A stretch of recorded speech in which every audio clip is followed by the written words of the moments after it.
Welcome to the Joyful Friar podcast. It's great to be with you again. And I'm really grateful and excited for the opportunity to be with Karen Newell. Karen is an author and a specialist in personal development with a diverse body of work that rests upon the foundation of heart-centered consciousness. I want to hear all about that. Her personal growth programs, workshops, guided meditations, and teachings enable individuals to achieve life transformations toward greater self-fulfillment, contentment, quality relationships, and choices aligned with one's soul's calling. I'm very interested in that too. I want to know what your soul's calling is, Karen. As an innovator in the emerging field of brainwave entertainment, audio meditation, Karen empowers others in their journeys of self-discovery. Using sacred acoustics, recordings, and other techniques, she teaches how to enter and engage with your inner world to connect to guidance, achieve inspiration, improve wellness, and develop intuition. Karen is co-author with Eben Alexander III, MD, of Living in a Mindful Universe that came out in 2017.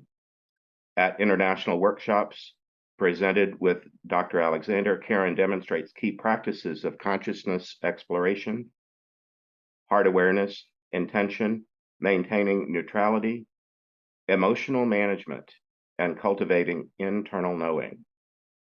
And you can find a lot of her work at www.sacredacoustics.com. So welcome to our little show, Karen, and we're really honored to have you. Well, thank you. Thank you for inviting me. I'm looking forward to our conversation. Previous experience of you is you as a celebrity at conferences where you're surrounded by people all the time, and I've never been one of those people that was comfortable. I'm strongly introverted to begin with, so I don't have the energy of an extrovert that wants to come up to the person that just gave the keynote and get their attention or bother you at breakfast or anything like that. But I'm grateful that I have the opportunity to have you to myself and to share you with my audience today. Well, thank you. I feel less like a celebrity than my partner, Eben Alexander, who is really the one people are more attracted to. But I'm an introvert like you, so all of it can be very overwhelming at times. I'll go easy on you. Yeah.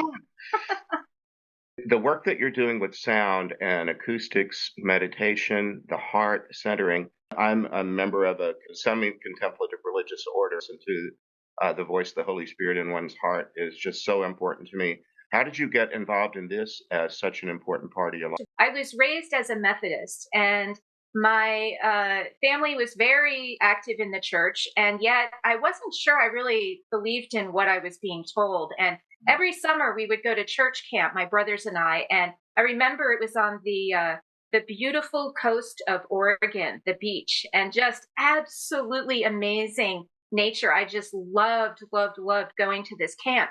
And yet the counselors would talk about God, and they would say, go out into the woods and commune with God. And I would go out there and think, okay, God, where are you? I expected, as a child, I expected a heralding trumpet coming down on a cloud or something kind of obvious. And there was nothing obvious at all. And so I thought, well, this is nonsense. And I thought, well, I can commune with the trees. I can commune with the ferns and the wind and the sand and the ocean. And so that's what I would do. And I remember one day saying to one of these ministers, now this was in the 70s, so it was like a guitar playing, younger sort of man. And I said, I don't really think I believe in God. And he said, oh, that's okay. It's not for everyone. And I was so relieved. And I said, well, can I still come to church camp? Because I just love coming here. And he said, well, of course you can. It's about the fellowship, the connections with others. Don't worry about God. Just keep on feeling that connection. And so I stopped worrying about the dogma. And yet I continued to look for answers in life. I wanted to know, why am I here? What is my purpose? Like so many of us do. And I wasn't finding the answers in religion, at least not satisfactory answers. And I wasn't finding them in the secular teachings either. No one could really tell me why we are here and what is our purpose. I was also very fascinated with love. I didn't understand it. I would hear it talked about. I would observe people who looked like they were in love, but I didn't feel it. And as I went through life, that's what I was curious about. What is this love? And what is the meaning of life? And again, I wasn't finding the answers in traditional sources. And so I began looking in other sources. So other kinds of alternative, I'll say, spiritual texts. Things like Eastern traditions, theosophical, that's more Western esoteric traditions. I Hmm. started looking into all of this, and I started seeing that the things that were in common among these different spiritual traditions is what I really felt most strongly about. And so this idea that we have a soul, this made so much sense to me. While the dogma about religion didn't make sense, the idea that we had an eternal soul did. And so why is that soul going on this journey? That's what I wanted to know. And this led me into all kinds of different readings. But eventually I realized if I want to understand my soul, I have to experience it.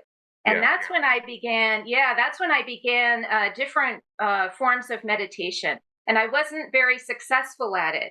And so it took some time for me to really find the tools that would work for me. I got very frustrated. I was a busy project manager, and every time I would go to try to meditate, all I could think about was deadlines and conversations I needed to have. I couldn't find that inner peace. And Hmm. it was this certain quality of sound that helped me get there. Things like gongs or tuning forks, crystal bowls, brass bowls, they all have this sort of monotone kind of wavering quality. And it Yeah. was a certain kind of binaural beats that eventually led me to the ability to quiet my mind. That's when I became very interested in the heart, because another form of meditation I learned was Sufi heart rhythm meditation, where basically you just align your breathing patterns with the beating of your heart. And the more that I did that, the more I started to realize my heart had held on to a lot of old hurts over time, and this was my opportunity to clear them. Once I cleared them, that's when I found that inner peace inside. And so, with the combination of the sound and this awareness of the heart, I think what the practice you're talking about, centering prayer, is what I know it as, is very similar, as you say, where you focus your energy on your heart. Just moving your awareness to the heart moves you out of that thinking brain. That's what really helped me find my soul, find my direction. Hmm. While you were at the beginning of when you were talking about having Methodist roots and then theosophy being one of the things that you found later, do you know Frank Baum, the writer of The Wizard of Oz? I do, yes.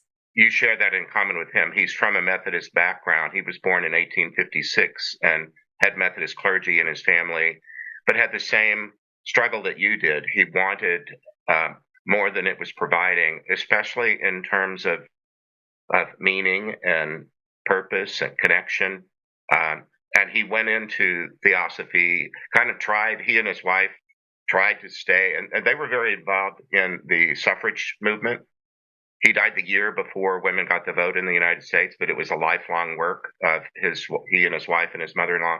But you might find a kindred spirit in L. Frank Baum because he No, was. I already have, because I did not know that about him. And the idea that he was involved with the suffragette movement is incredibly meaningful to me. Because, to be honest, one of the things I have explored is potentially what I've been up to in a past life. And one of my strongest past life memories is of being a suffragette. Oh, is that right? Yes. And Well, so I think you and he are kindred spirits. I do. I love, I'm going to have to do a little research. Thank you for that reference. You can start with my book if I can self-promote. It's on the wall Yes, behind you. do. Yeah. And Toto to the Wizard of Oz is a spiritual adventure. That show would come on once a year when I was a child, and everything stopped. Everybody clustered. It was before there was a Super Bowl, but we had Wizard of Oz parties. When I was 11 years old, I was in 7th grade in Salem, Oregon, and our class decided to do the play Wizard of Oz.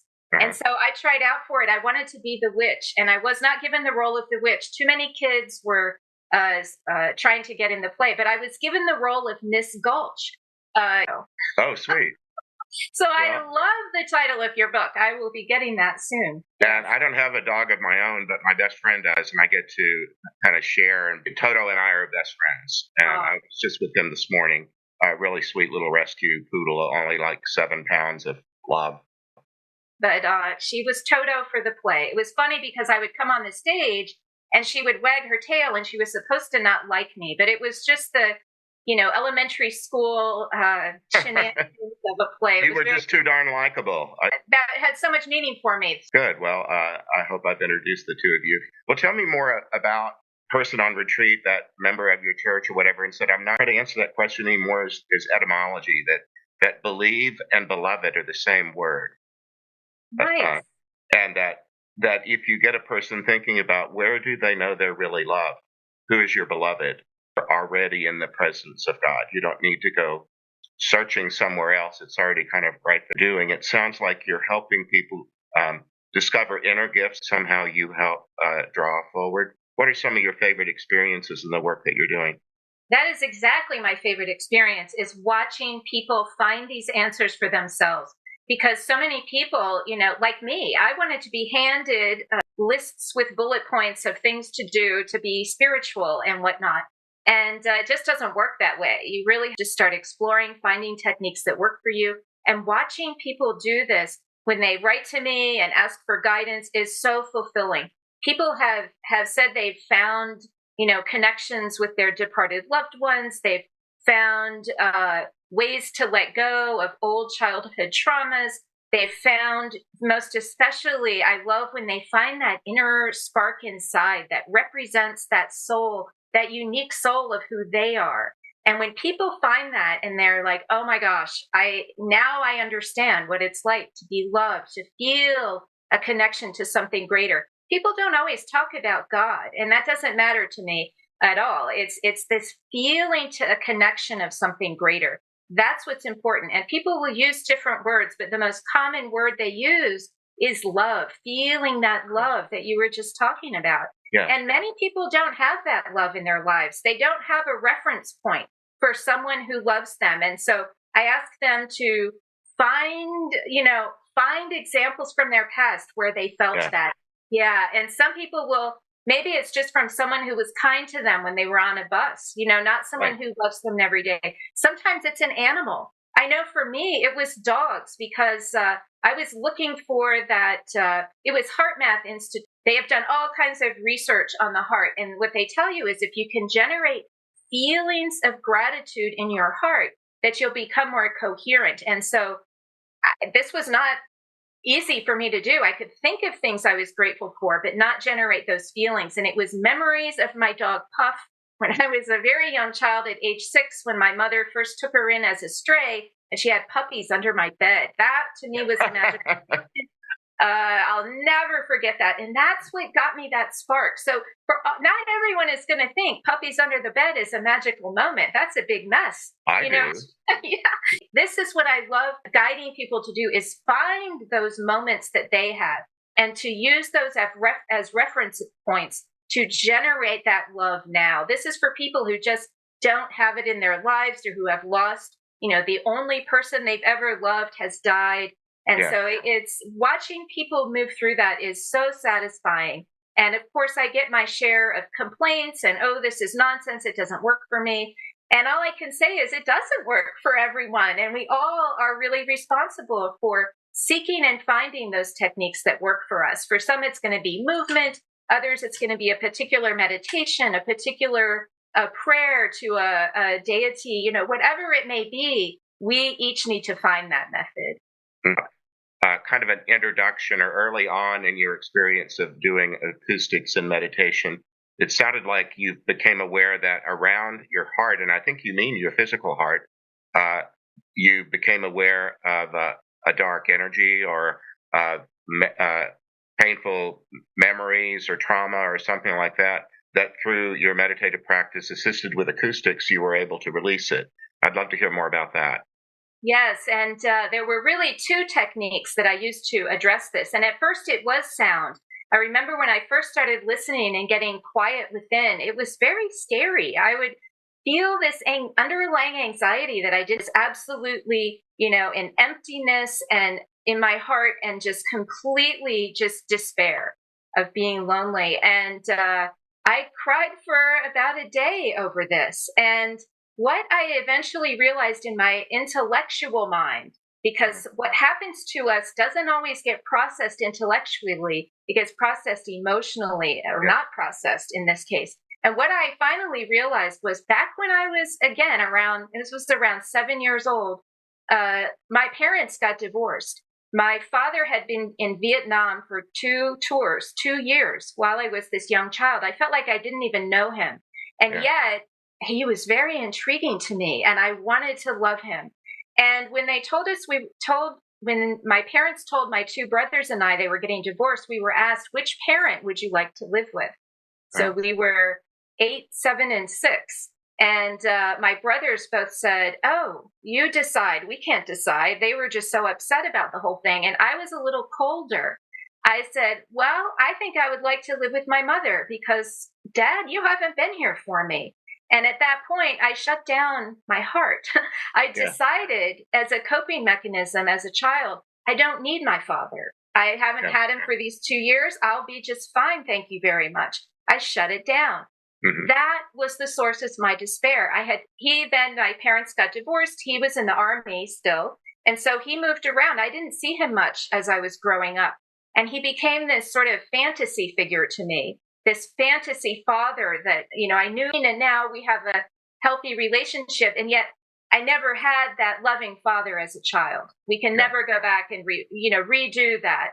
And so I went through my life in relationship thinking I didn't really need the person I was in relationship with at a subconscious level. And so my relationships were not healthy and satisfying.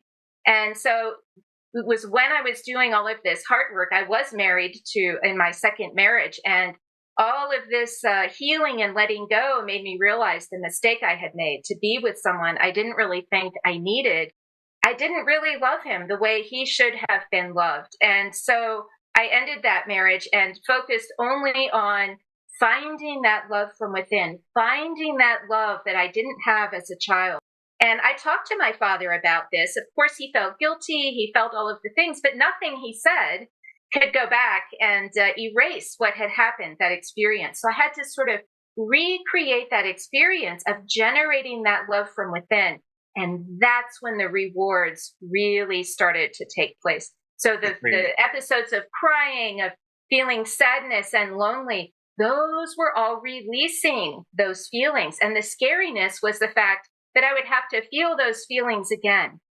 And Mhm. just by making myself go through that, I was able to release. And it took many sort of sessions over, I would say, 2 to 3, maybe even 4 years. I had some residue during the COVID years, as many of us did, when we were faced with so many unusual challenges. And I had another dark night of the soul. This time, my despair was related to trying to be careful here. It was a platonic relationship that I was processing. And in this one, all of the triggers were there to show me what was still inside of me that needed to be released. And I had learned by that point, don't blame the other person for what they're doing, because their behavior wouldn't bother me except for what was inside of me. And that's when I realized I still had some residue of not feeling worthy, of not feeling good enough, of allowing someone to put me down. And I went through another sort of cathartic facing of those fears. And once I faced them, I could feel them going away this time because I had been through it before. And on the other side, it's replaced with this, I would say, this essence of your soul, this unique part of you that becomes available to you, where you can really start to live in the presence of the soul you came here to be. And before, I used to think that was what I was doing.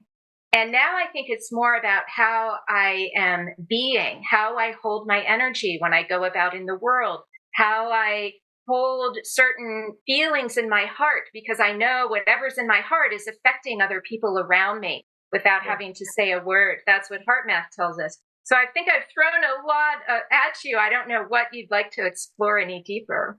Well, I'm thinking that two things. I'm Catholic and Christian, but the one that I believe brought me into being is love, not just lovable or loving, but is love, Yes. and that everything that is emanated in creation from that love has love embedded in it.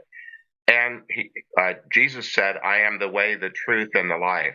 That if a person can just not be just truthful, but be truth somehow to be truth. My order's motto is Veritas, which is Latin for truth, and that's part of why I'm exploring as I am and hanging out with people like you and others at IONS and other conferences and stuff, because I believe that anytime we look for what's true, we're also looking for God. So all of that, I might use different ways to describe it, but I have a journey that has, parallels with what you've just talked about, having to find your peace with parents and people in your life. Yeah, and you reminded me of something I often say, which is be the love that you are. And that's exactly what I found when I generated feelings of gratitude that turned into love. And there was this one time when I was driving along as I was practicing this, and I just saw these beautiful blossoms on cherry trees, cherry blossoms, and I just expressed, instead of with my thoughts, oh, those cherry blossoms are so beautiful, I reached out with my heart and felt the cherry blossoms. And that reward was unbelievable coming from nature. I felt it from human beings as well. One time I gave a $20 bill to a homeless man, and I felt his gratitude. I didn't just hear his words. So the rewards that come are unbelievable. And when you can become the love that you are, I completely agree with you. We are all made of that spark of love. I think it's no wonder that we call the act of procreation making love, because when you when you create a home for a soul with love, that's going to attract a loving soul into that body. It just seems to me a beautiful way to kind of shift our awareness about why we're here. And love, so often, the Beatles songs, all about love and love is the answer. We say that all the time. But when do we feel it? We feel it in those poignant moments of loss, when we lose someone, when someone's given a terminal diagnosis. That's when we feel that love. What if we could bring that love into our everyday moment? That's something I strive for, so that when I'm out in the world interacting with people, that's what they're feeling is love, because that's what we're made of. To me, that's what we return to when we go home to the spiritual realm, is that love.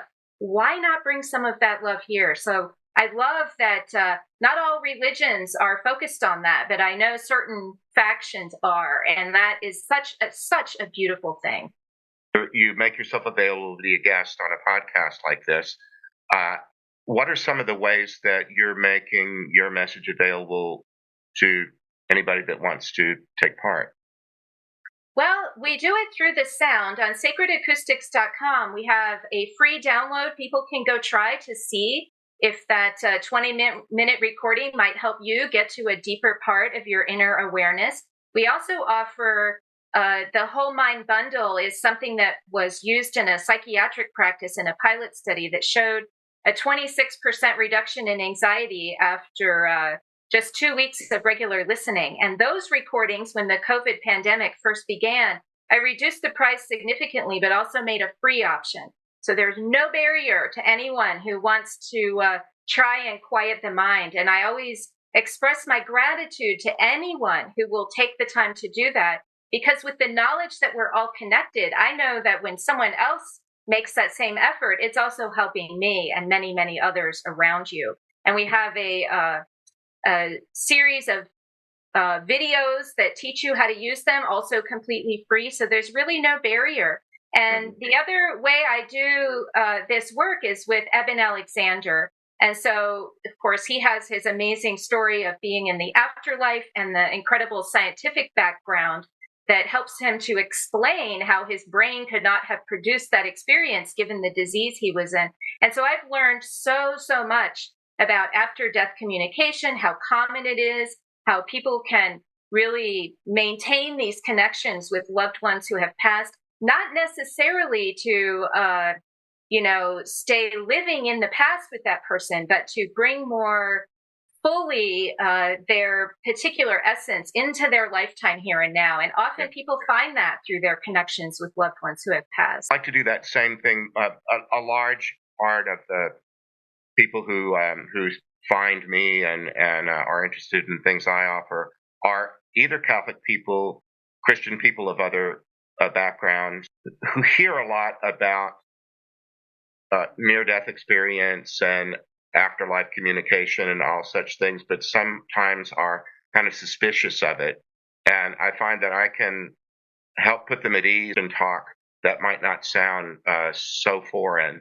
And I really enjoy doing that because I do believe that the universe is one and that everything that's in it uh, has a place.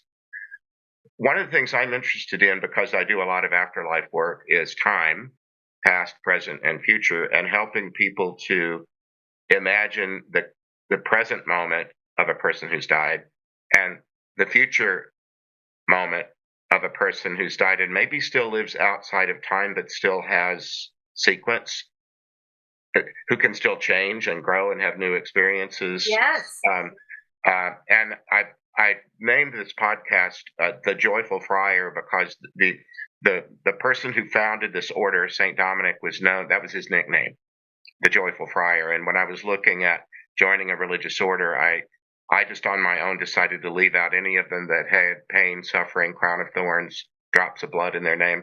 Not because that doesn't; those all could be, meditations that one could build a life around. But I just wanted joy, and so I'm interested in what gives you joy and what gives you joyful hope when you're not having a good day or when you're in a bad season.